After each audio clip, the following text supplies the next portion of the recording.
the Google Pixel phones are really important, not just because I like having a Google Pixel phone, but because they raise the level of all the ships in the harbor.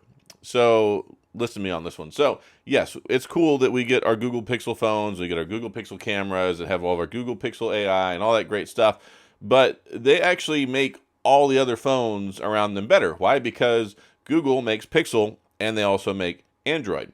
But a lot of the stuff that they specifically make or put into their phones first, or even partner with someone like Samsung to dual launch at the same time, other phones also benefit from the fact that the Google Pixel phones exist. For instance, a lot of the Google AI stuff, pretty much all the AI stuff that you see on Samsung is a Google AI program or Google AI feature that they either rebrand or rename, or they just incorporate into One UI.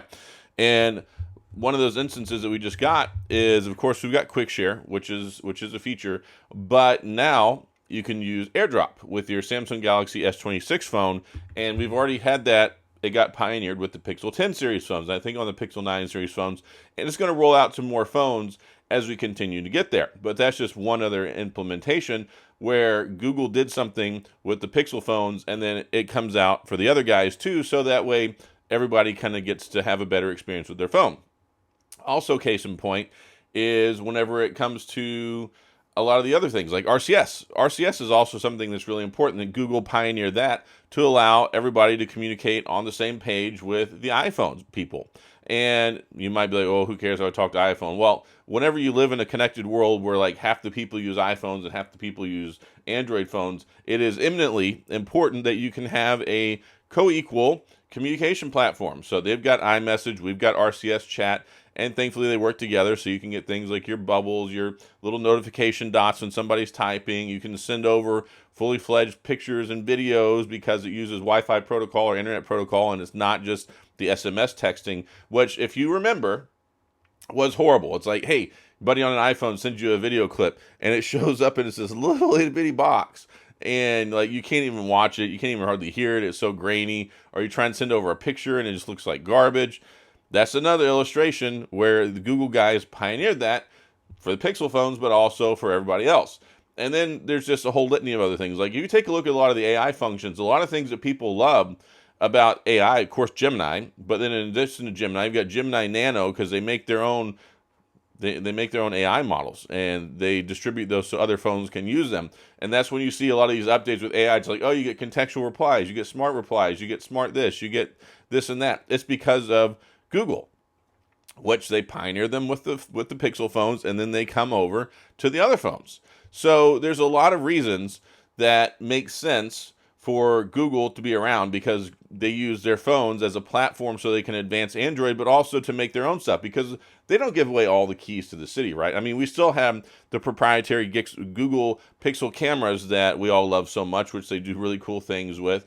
I mean, you don't get the video enhancement features with the other guys. You got to use that with your Pixel phone, right? If you want to upgrade your video, or you don't get some of the other Google Pixel features that are on there as well that go in with it. But they do they do trickle out. I mean, as we've come out with Android 16, One UI 8, 8.5, we've gotten several new things that have come over to Samsung, which are really cool, but they were from the Pixel. And it's funny because they debuted the improved circle to search, because now it's not just, okay, circle the one item. It's like you can circle the whole person and be like, tell me about this whole outfit. That's from Google.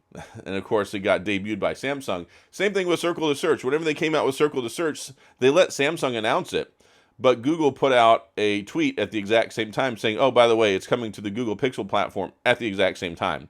So I know there's like this symbiotic relationship between Samsung and Google, where Samsung gets to like go out and debut some of these things at their announcements, but really and truly it's because of Google. It's not because of Samsung. Samsung is not doing that.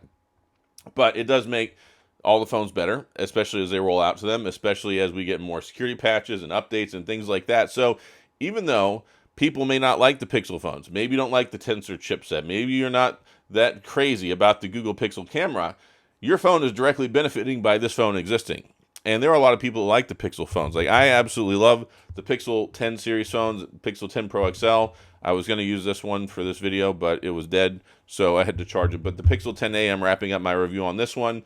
And I think it's an important device, but I do have some hesitations about the Pixel 10a because really, like I said with my last video, with pun intended, they kind of phoned in this phone.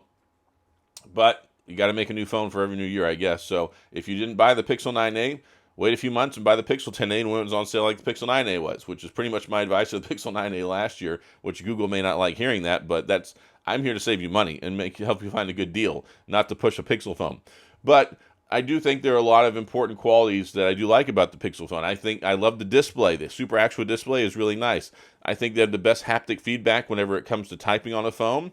I think that still a lot of their photography stuff is still the best.